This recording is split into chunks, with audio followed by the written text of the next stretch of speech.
네, 오늘 장 한마디는 유럽의 금리 인하를 주목하자입니다. 이게 지금 금리 인하가 시작되면은 이게 또 이 금리 인하가 된다고 해서 일부에서는 또 성장주가 많이 갈 것이다라고 얘기를 하고 있지만은 그렇게 바로 도식적으로 이어지기보다는 성장주가 가는 것은 저금리 시절. 근데 지금은 5.5% 정도의 기준금리에서 중금리로 내려가는 단계이기 때문에 이런 자리에서의 주도주는 통상적으로 이제 그 성장주라고 이끌어지고 그런 종목들 뭐 바이오나 이런 종목이 가는 그런 계절하고는 조금 먼저 오는 금리나 수혜주들이 움직이는 계절이다. 이렇게 제가 말씀을 드리면서 유럽이 이제 스위스를 포함해서 4개 국가가 금리 인하를 했고 영국도 다음 달에 금리 인하를 할 것이고 다음 달에는 ECB가 또 금리 인하를 할 것이다라는 그런 예고가 나와 있습니다.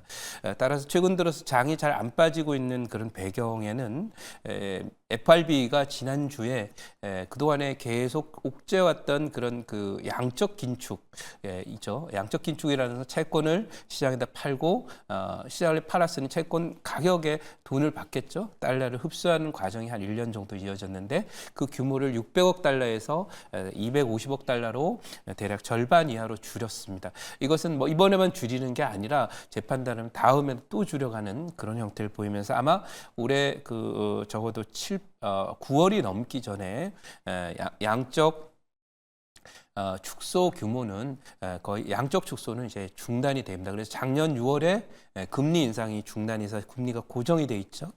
그리고 나서 아마 9월 정도가 되면은 양적 긴축도 중단을 하게 되면서 스탠스 자체는 이제 사실상의 미국의 FRB도 완화적으로 기울어 가는 가운데 유럽마저 금리 인하에 나서게 되면 전 세계적으로 이제 물가 부분에 대해서 포커스를 맞추던 그런 그 정책의 목표가 이제 성장이나 경기 부양에 맞춰지는 그런 형태로 전환이 되니까 우리 증시 입장에서는 항상 과거에도 금리가 하락하고 또 유동성이 늘어나면 호재이고 거시적인 정책적인 측면에서 증시 환경이 유동성이 늘어나는 우호적인 환경이 조성됐기 때문에 여기에 주목하자.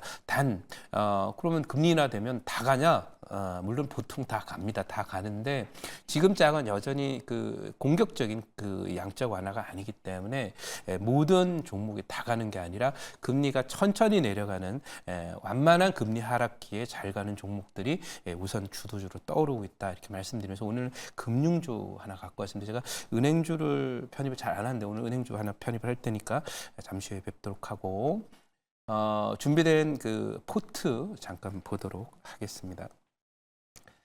준비된 그 포트 잠깐 보면은 어제 이제 JLK를 소개를 좀 드렸었는데 오르다가 오늘 살짝 음선이 나와 있어요. 그래서 0.07% 하락입니다. 이게 무늬만 하락이다 이렇게 볼 수도 있긴 하지만 어쨌든 뭐 바닥에 있는 종목을 제가 발굴을 해드렸고 이 헬스케어는 과거에 지금 오늘 화장품주들이 뭐 실콘투라든지 또는 ICS 패밀리 같은 종목이 상한가 근처에서 거래가 되고 있거든요.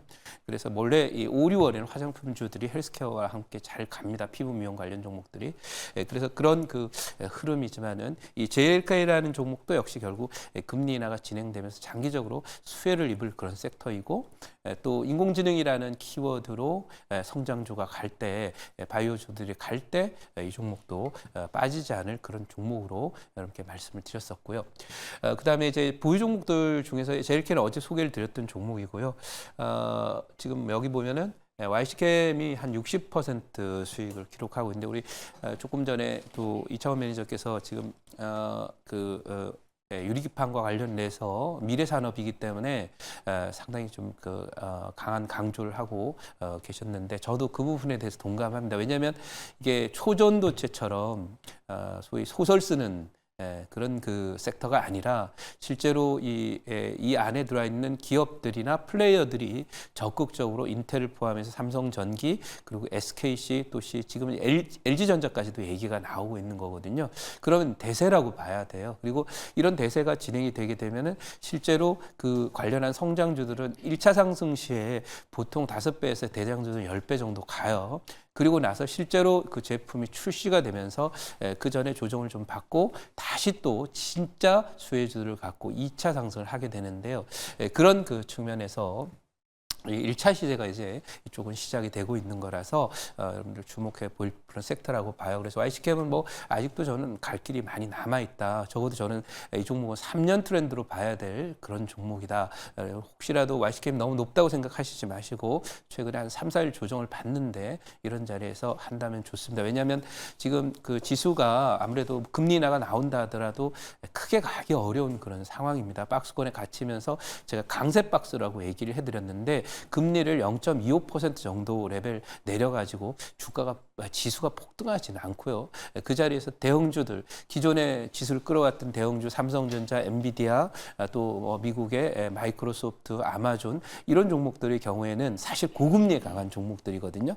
고금리 주도주라면 이제는 금리가 내려가는 과정 속에 주도주를 다시 찾아서 공략하는 그런 과정이 되고 또 기존에 잘 갔던 인공지능 산업 분야나 반도체 분야에서도 새로운 신규 모멘텀을 갖고 있는 신제품이나 신기술 관련 종목들이 시장의 중심을 이룰 것이다. 그래서 YC캠을 계속 주목하자. 그다음에 원택 또 에이스티팜, JC 메디칼은 뭐 탄탄한 종목들이기 때문에 이 두 종목은 헬스, K뷰티 관련 종목의 실적도 되니까요. 견고하게 정고점 돌파를 노려보도록 하겠습니다. 자, 그러면 오늘 종목을 편입을 해야 되는데 79,700원 기록하고 있습니다. 네, 벌써 뭐 제가 가격만 얘기해도 감이 오신 분들이 있을 건데요. 종목 이름은 KB금융입니다.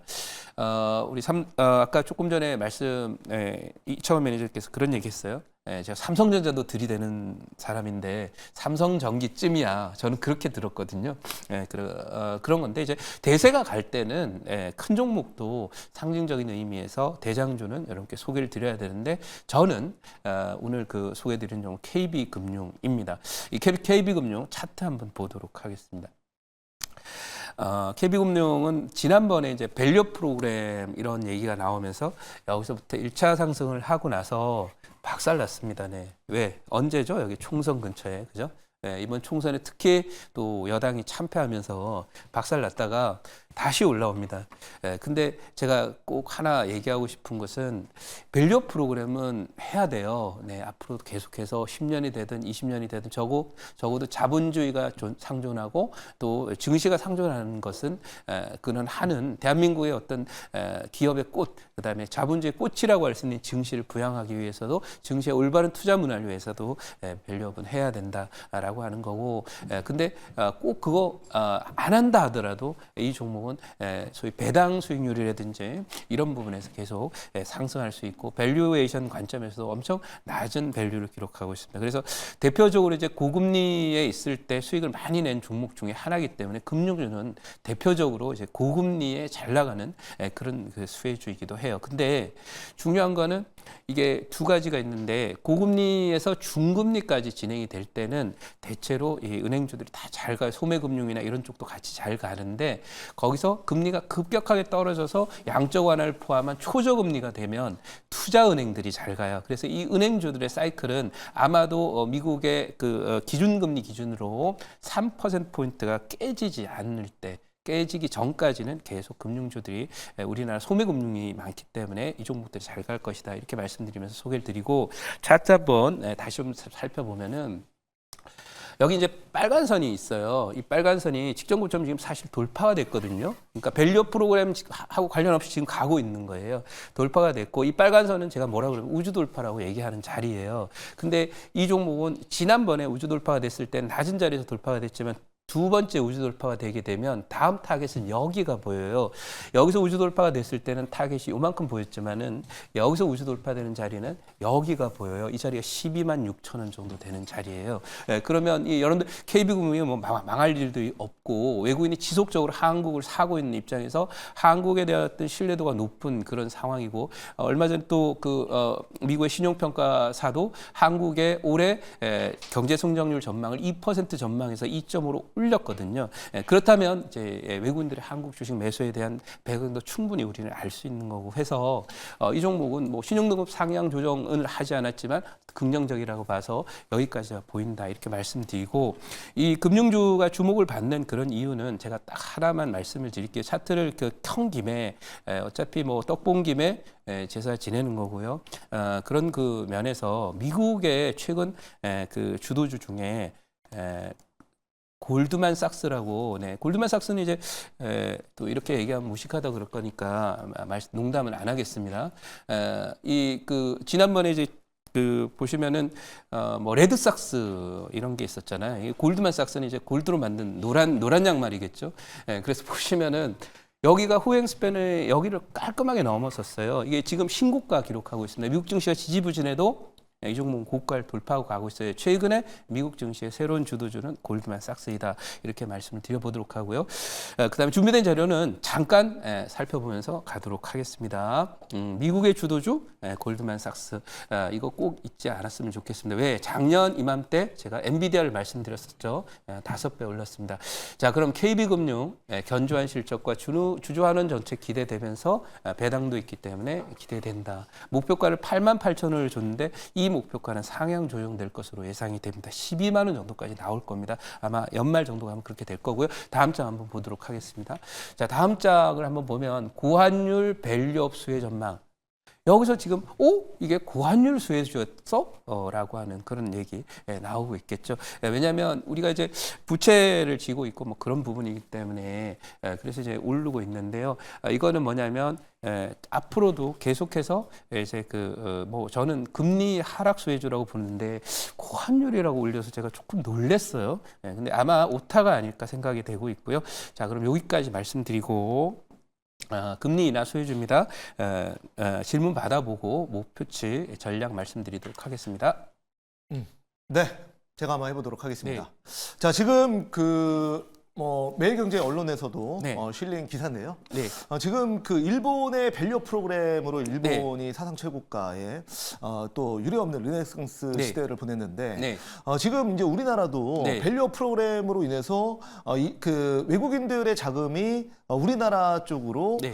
지금 이제 몰려올 수 있다. 뭐 이런 네. 얘기가 또 최근에 이제 나오고 있지 않습니까? 네, 네. 그래서 이제 이런 이제 KB금융이나 금융주들이 상대적으로 주목받고 있는데 여기에 대한 또 의견 한마디 부탁드리도록 하겠습니다. 네, 뭐 저는 트렌드적으로는 대한민국이 그래도 이제 세계 소위 어깨 좀 펴고 다닐 수 있는 나라가 되었는데 증시만 계속 저평가를 받아왔어요. 그래서 투자 문화를 바꾸는 그런 거에서 밸류 프로그램을 계속 꾸준히 뭐 몇 년 동안 할 게 아니라 100년 동안 수십 년 동안 해야 되는 거라고 생각하는데 또 하나의 측면은요. 일본이 밸류업 때문에 올랐다라고 하는 부분에는 전 동의하지 않습니다. 왜냐하면 그 프로그램도 중요한 역할을 했지만 주식은 돈이 있어야 오르거든요.